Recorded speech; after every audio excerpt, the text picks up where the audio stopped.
Graded stakes racing continues, and let's get an update on the Kentucky Derby leaderboard for 2025. The first Saturday in January was an exciting one.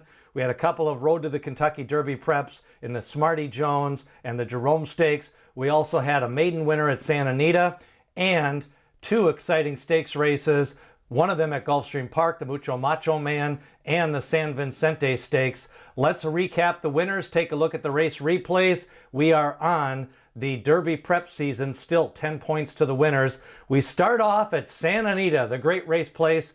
It's a small field, but Barnes came in highly regarded, a big purchase price as a yearling, and he picks up the win. Of course, Bullard was bet down in this race as well. He had won the Bob Hope Stakes at 7 furlongs. He was 2 for 2, but it was all Barnes down the stretch. Barnes winning at Santa Anita. 2 starts, he's won at 5.5 furlongs at Churchill Downs, 7 furlongs at Santa Anita, and he was kind of wrapped up late in this race. Barnes the winner of the San Vincente.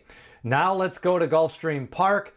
Guns Loaded, the big favorite here. Mucho Macho Man, a couple of recent maiden winners, taking on Guns Loaded, who've been working out well. Guns Loaded broke well from the gate, took the lead right out of the gate, went pretty much wire to wire, and got a late challenge from Treaty of Rome, who ended up finishing second.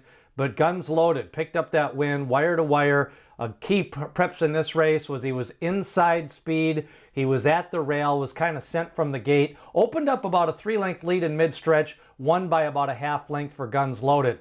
Now, I did want to show you, some people have asked the questions about switching leads, so we're going to put this in slow motion. But if you notice down the lane, Guns Loaded kind of struggled to switch leads. So that may be why his margin of victory was slower. But if you notice his front left leg, we're going to show it in slow motion. He's just not switching leads as smooth as you'd like to see. So that's something to watch for as he goes into the Holy Bull. But Guns Loaded now is targeting the Holy Bull Stakes next after the win in the Mucho Macho Man.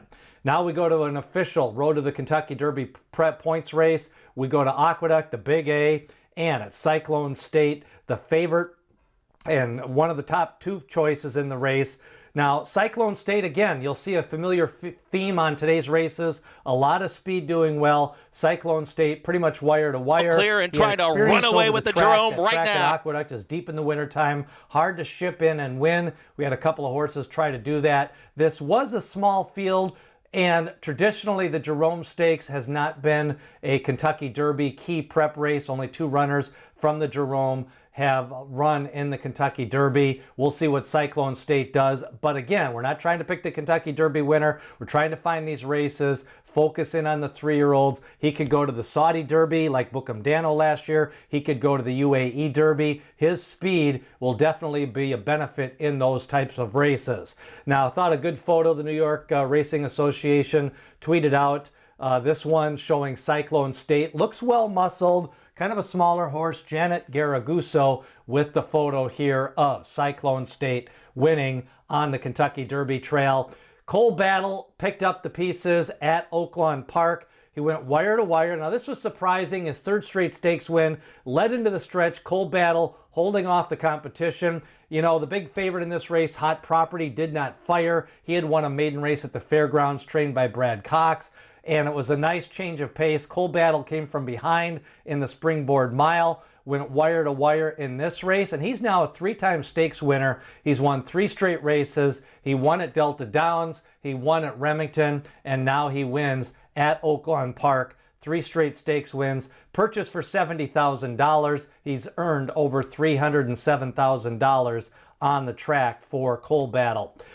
Take a look at this maiden race at Santa Anita on Saturday. Big favorite, 1-2 on the board. Trained by Bob Baffert, but Rodriguez had pressured a fast pace in his debut. That was against Romanesque. Now, Romanesque finished second in the San Vincente yesterday, but Rodriguez came back in a maiden race and kind of just beat up on this field. A 7-length win. What I like about it is he did switch leads. He stretched out in career start number 2. He's by Authentic, and we've seen a few of these Authentic stretch out now. running 2 turns in the last few weeks. We've had a couple of winners at the fairgrounds. We had one at Churchill Downs. Now you've got Rodriguez. You know, we'll see what the speed figure shows, but I just like the way he did the smooth style. I like the way he improved in career start number 2, and I thought he switched leads. We'll see what Rodriguez does next. He could go to the Robert B. Lewis or maybe ship out of state.